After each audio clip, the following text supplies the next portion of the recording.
अस्सलाम वालेकुम friends, welcome back to Binte Saeed kitchen and life. आज फिर एक प्यारी सी सुबह का आगाज़ हो गया है इस दुआ के साथ कि अल्लाह पाक सबका दिन खुशियों भरा गुजारे और जो बीमार है उनको शिफा दे और जो दूसरों के लिए बुरा सोचते हैं अल्लाह पाक उनको हिदायत दे, आमीन। फ्रेंड्स, आपकी बहुत ज़्यादा रिक्वेस्ट थी कि बच्चों के जुएँ हो जाती हैं, बड़ी लेडीज़ के भी कमेंट्स आ रहे थे, बच्चियों के भी, कि हमारे जुएँ हो जाती हैं तो उसकी कोई रेमेडी आप बताएं। तो फ्रेंड्स, ये देखिए कि बिल्कुल जो घर में मौजूद चीज़ें होती हैं उनकी एक इतनी अच्छी रेमेडी मैं आपको बता रही हूँ कि इससे आपके जुएँ का जो छोटी छोटी भी प्रॉब्लम्स है ना वो भी सब हल हो जाएंगी। यानी आपने ये देखे एक गुट्टी लेनी है कड़ी पत्ते की। अब आप ये मेरे हाथ में जो है ना उससे अंदाज़ा लगा लें कि कितने मैंने लिए हैं, क्योंकि हर जगह अलग अलग स्टाइल में मिलते हैं। यहाँ पर हमारे कराची में तो यूँ धनिए की भी, पुदीने की भी और इस तरह की जो भी ये होती है ना तो वो उन्होंने गुट्टियाँ बनाई होती हैं। और एक ये लेनी है और एक करेला लेना है और इसको फिर अच्छे से वॉश करना है कि इसमें कोई मिट्टी या कोई कीड़ा वगैरह ना हो, क्योंकि ये, और देखिए ये मैंने एक जड़ी बूटी साथ चिपकी हुई थी वो भी मैंने उतार के फेंकी है। और एक करेला लेना है, मीडियम साइज़ का करेला है, ना बड़ा है ना छोटा है, एक लेना है। ये मैं एक ही बंदे के लगाने जितना बना रही हूँ। तो अगर आपने 2 बंदों ने लगाना है या 2 पर्सन ने लगाना है या 3 ने या 4 ने, फिर आपने इन्हीं चीज़ों को डबल कर लेना है। अब ये देखिए करेले को हमने रफली चॉप करना है और इसका ये नहीं है ये अंदर से पका हुआ है, कच्चा है या कुछ, कोई मसला नहीं है, जिस तरह का भी करेला हो लेकिन फ्रेश हो। अभी इसको मैंने रफली चॉप कर लिया है और जिस तरह का आपका दिल चाहे करें, लेकिन ये ख्याल रखिएगा अंदर के बीज छिलके सब कुछ इसका चाहिए। और उसके बाद ये कड़ी पत्ते को मैं, इसकी थोड़ी सी डंडियाँ हार्ड होती हैं तो इसको मैं किचन सीज़र से मैं इसको कट कर लूँगी। मेरी कोशिश फ्रेंड्स यही होती है कि मैं आपको बहुत इजी से इजी चीज़ बताऊं जो हर घर में मौजूद हो और आसानी से कर ले। तो अब ये कड़ी पत्ता भी हर जगह पे मिल जाता है तो ये इस चीज़ के लिए बहुत अच्छा और फ़ायदेमंद होता है। तो ये देखिए अब ये मैंने रफली चॉप दोनों चीज़ें कर ली हैं, इसी तरह आपने करनी है। अब मैं मिक्सी में करूँगी, अगर किसी के पास मिक्सी नहीं है तो सिलबट्टा तो होगा, तो आपने सिलबट्टे पे कर लेना है। मेरे पास वो नहीं है तो मैं मिक्सी में ही करूँगी। तो सिलबट्टे पे भी यूँ ही हल्का हल्का पानी डाल के तो आपने इसको पीसते जाना है। तो अभी मैं इसमें एक छोटा गिलास में लूँगी पानी का और मैं उसमें से आपको बताती हूँ कि कितना डालना है। तो पानी भी कोई भी आप ले लें, बस ये है कि खारा पानी ना बीच में डालिएगा।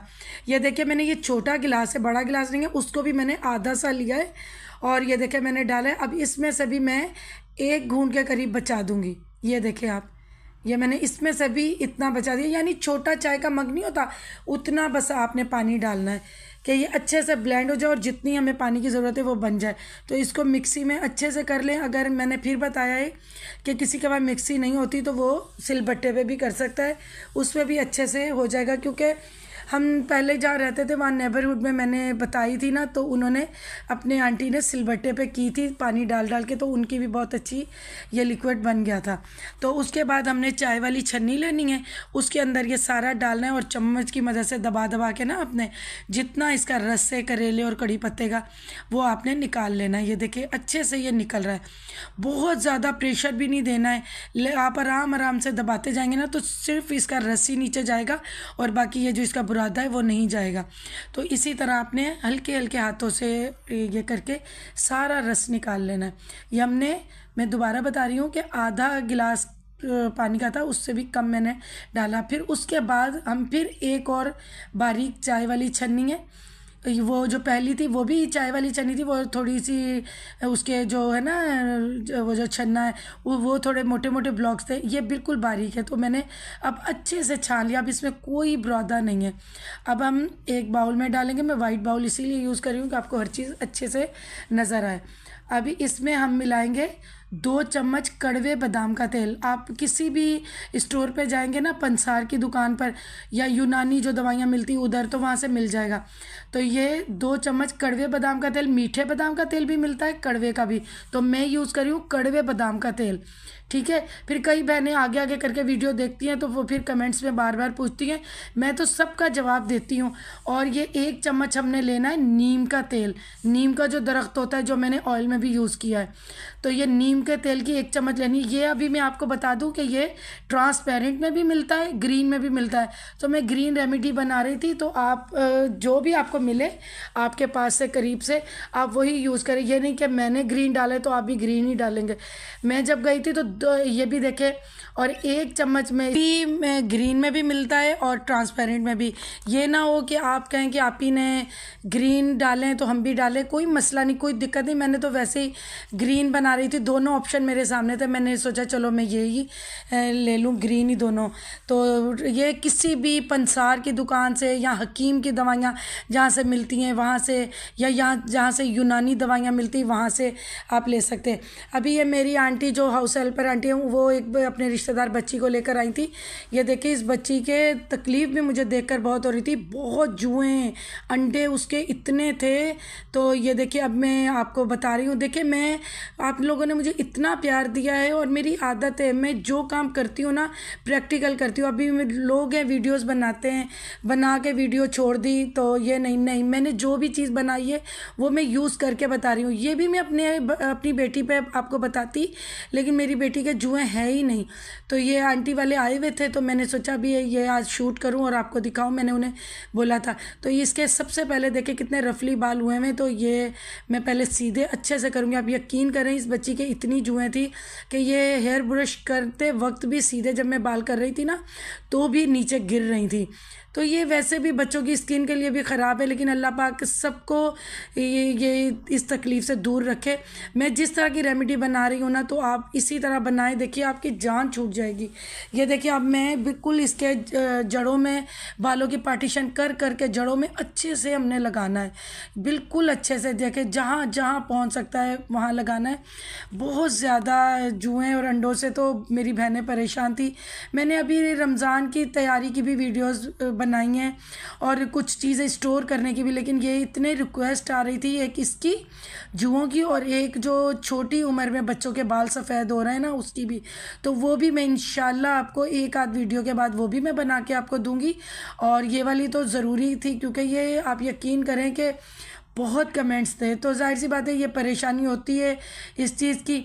तो ये क्योंकि ये फिर एक से दूसरे के जितने मेंबर घर में हो सबके फिर हो जाती हैं। तो ये देखिए, मैंने कहा कि ये पहले वीडियो मैं सबके लिए बनाऊं, तो ये मैंने पहले बना ली थी, तो मैंने कहा अब ये आपके साथ मैं शेयर करूं। अब ये मैंने देखिए प्याला नीचे रख दिया है, और ये मैं इसी तरह लगा रही हूँ। आप ये किसी चीज़ की दिक्कत नहीं कीजिएगा, ये इतना इजीली हर चीज़ मिल जाएगी। ये देखिए, जब मैंने बाल सीधे किए थे, सीधे करने पे भी ये नीचे जुएँ गिरी हुई हैं। तो लेकिन ये कि मरी नहीं है। अब ये देखें, इसके लगाने से ये होता है कि लगाते ही ये जुएँ मर रही हैं। ये नहीं कि बेहोश होकर गिर रही हैं या हमें मारनी पड़ेगी, नहीं, बस अच्छे से आपने करना है। और ये एक बंदे के लिए मैंने लिक्विड बनाया है। फिर उसके बाद थोड़ा बहुत जिसके बाल छोटे वो बच भी जाएगा। फिर उसके बाद हमने ये स्कार्फ लपेट के ना, आधे स्कार्फ को साइड में मैंने कर दिया कि वो हमने बिछाना है बाद में। तो अब मैंने 25 मिनट इनको छोड़ देना है। अब ये देखें, 25 मिनट के बाद मैंने इसका स्कार्फ खोल रही हूँ। ये स्कार्फ के ऊपर भी कुछ चिपकी हुई है, ये एक सामने, ये मैं आपको दिखाती हूँ। ये देखें, ये बिल्कुल मरी हुई है। ये देखें, ये 2-3 है, ये 7 ही। तो ये अब मैं इसके बाल फिर दोबारा सीधे करूँगी, क्योंकि ज़ाहिर है वो थोड़ा पानी भी था ना, तो फिर उलझ भी जाते थोड़े बहुत बाल। तो अब ये मैं सीधे बाल करने के बाद, तो ये इसमें ना मैं अच्छे से कंघा फेर के बिल्कुल सीधा कर लूँगी। उसके बाद मैं 1 बाय 1 कंघी करके निकालूंगी। आप देखिएगा कितनी मोटी मोटी जुएँ निकल रही हैं, लेकिन बिल्कुल कुछ तो मर गई, और कुछ जो है ना इस तरह थी कि उनको होश ही नहीं था। अभी आप देखें, ये देखें, तो ये तो कुछ तो ग्रीन ऑयल भी आपको नज़र आएगा, लेकिन जुएँ भी अब आप देखिएगा मैं वन बाय वन करती हूँ। ये पता क्या है, मैं अपने बच्चों को कोशिश करती हूँ, जैसे नज़ला ज़ुकाम भी होता है ना, तो मैं जल्दी दवाई नहीं देती, तो मैं उनको काढ़ा वगैरह कहवे वगैरह बना कर देती हूँ। मैं जल्दी ये डॉक्टरी चीज़ें या केमिकल की चीज़ें यूज़ नहीं करती हूँ। अभी आप देखें कि मैंने ये ही जो अल्लाह ताला ने चीज़ें बनाई हैं, उन्हीं में ही उसने फ़ायदे नुकसान उनका किस तरह फ़ायदा उठाना है, हर चीज़ उस परवरदिगार ने हम लोगों के लिए बनाई है। तो ये देखें कि इन करेले और कड़ी पत्ते का कितना इसमें असर है। और फिर आपने इसमें नीम का जो तेल है वो यूज़ करना है, और कड़वे बादामों का तेल। ये छोटी छोटी चीज़ें देखें उनसे कितना फ़ायदा। और ये मैं कहती हूँ, अगर पूरे घर के हैं तो पूरा घर ही यूज़ कर ले, अगर एक आध बच्चे के तो उसके घर कभी भी दोबारा नहीं पड़ेंगी। बस उसका ये है कि आपने बिल्कुल इजी फ्री नहीं होना है, आपने देखते रहना है, बारीक कंघी फेरते रहना है हर 2 दिन बाद 3 दिन बाद, कि बच्चों के दोबारा तो नहीं हुई हैं। देखिए हम कोई चीज़ पका रहे हैं, मिसाल के तौर पर रोटी बना रहे हैं, रोटी भी ज़्यादा देर तवे पे पड़ी रहेगी तो वो जल जाएगी ना। इसी तरह ये हर चीज़ का ख्याल रखना। आपने एक बार जुएँ ख़त्म कर लिया ना, तो आपने थोड़ी नज़र रखनी है। आप देखें कि जब बच्चे 3 या 4 साल के बच्चे की एक बार जुएँ पड़ी हैं, उसको हमने निकाल दी है, उसके बाद अभी तक मेरे बच्चों के जुएँ नहीं पड़ी। सिर्फ क्या है कि मैं ख्याल रखती हूँ, और वो तब की रेमेडी दिमाग में अब मैं आपके साथ शेयर कर रही हूँ। या जैसे रिश्तेदारों में या मिलने वालों के इस तरह हो तो इंसान मुंह से बता देता है, अब जिसका दिल चाहे वो बना ले, जिसका दिल चाहे नहीं बनाए। तो देखिए अब मैं ये आपके साथ शेयर करूँ, अब अच्छे से इसका सरसा होगा। कहीं कहीं इसके ना जुओं के अंडे रह गए, बाकी बड़ी जुएँ ख़त्म हो गई हैं। अभी देखिएगा वो भी इंशाल्लाह, ये अगला प्रोसीजर मैं आपको बताती हूँ, उससे देखिएगा ये भी इंशाल्लाह साफ़ हो जाएंगे। अब ये मैं इसकी चुटिया बना रही हूँ। अब ये चुटिया बनाने के बाद मैं इसी तरह, जिनके बच्चों के बाल छोटे हैं तो आप हेयर कैप एक मिलती है जो सर्जिकल होती है वो पहना दें, वरना इसी तरह पोनी बना दें ताकि स्किन को ना टच हो। अब ये मैंने इसका इस तरह जूड़ा बना दिया। अब मैं 10 मिनट रखूँगी। अब 10 मिनट के बाद मैं इसके हेयर वॉश कर रही हूँ। तो अभी आप देखिएगा, और आपने गर्मी हो या सर्दी हो, आपने नीम गर्म पानी लेना है। ये भी आप टिप याद रखिएगा, नीम गर्म पानी। तो अभी ये अगर आपके 2 साल से 7 साल तक के बच्चे हैं ना, तो आपने बेबी शैम्पू यूज़ करना है। बेबी शैम्पू कोई भी आप ले लें, तो उससे अगर बड़ा बच्चा है तो आपने फिर कोई भी शैम्पू ले लें, लेकिन आपने शैम्पू जितना सर धो रहे हैं ना उससे थोड़ा सा ज़्यादा आपने शैम्पू रखना है, ठीक है। अच्छे से मसाज करने के बाद अच्छे से, बिल्कुल ये बच्ची अच्छे से कर रही है। अब उसके बाद अब फिर मैं इसके देखे शैम्पू लगे पे बाल सीधे कर रही हूँ, और उसके बाद ये मैं 15 या 16 दफ़ा मैं ये कंघी मार रही हूँ अच्छे से, बार बार अच्छे से। मैं तो समझी थी शायद सर साफ नहीं होगा, लेकिन अल्हम्दुलिल्लाह सारी जुएँ इस बच्ची की निकल गई, कोई एक अंडा भी नहीं बचा। इतना माशाल्लाह माशाल्लाह इस रेमेडी से इसके सर से जुओं का ख़ात्मा हुआ। बस आप भी इसी तरह बना के लगाएं जो मेरी बहनों को प्रॉब्लम है। इंशाल्लाह आप देखिएगा बिल्कुल आपके भी इसी तरह मसले हल होंगे, और बहुत ज़्यादा इसके थी। अब ये देखिए आप बिल्कुल इसका सर साफ़ है। मैंने हर चीज़ आपको क्लियरली करके प्रैक्टिकल आपको दिखाया है। रिक्वेस्ट थी और मैंने उसके मुताबिक आपके लिए रेमेडी बना दी है जुआ वाली। आप इसी तरह यूज़ करें। ये मतलब ये इतनी अच्छी है ना कि आप 1 दफ़ा 2 दफ़ा या 3 दफ़ा करेंगे तो पूरा सर, मतलब जुएँ, उसके अंडे, सब जो आपने मसले मुझे कमेंट्स में बताए सब हल हो जाएंगे। आप इसी तरह यूज़ करें, छोटों से लेकर बड़ों तक आप यूज़ कर सकते हैं। ये कि बच्चों का इस बात का, जैसे 5 साल के बच्चे हैं ना, तो उनका ये एहतियात करें कि यूँ थोड़ा सर ऊपर करके आप शैम्पू करवाइएगा ताकि आंखों में उनके जलन वगैरह ना हो। और शैम्पू आप लोग बच्चों के लिए बेबी शैम्पू यूज़ करिएगा 7 साल की उम्र तक। उसके बाद आप कोई भी शैम्पू यूज़ करें, उसकी कोई दिक्कत नहीं है। और अभी आप तो चलिए इस व्लॉग की मैं यहीं पर ही एंडिंग करती हूँ, इस दुआ के साथ कि अल्लाह पाक आप सब लोगों को खुश रखे, आबाद रखे, आमीन। अल्लाह हाफिज़।